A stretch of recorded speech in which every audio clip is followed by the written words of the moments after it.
Speak sponsored by rxcardclub.com.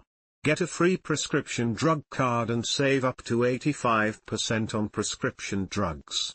rxcardclub.com. Prepregnancy eating disorders linked to wheezing asthma in offspring. The study found that prepregnancy eating disorders, EDS, are associated with an increased risk of preschool wheezing and school-aged asthma in offspring. The prevalence of prepregnancy EDS varied from 0.8%, based on health records, to 17.0%, self-reported lifetime EDS.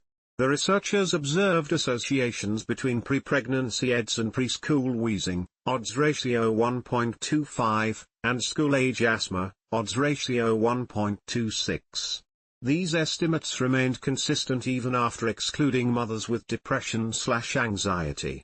A weak positive association was also seen between prepregnancy EDS and reduced lung function in offspring.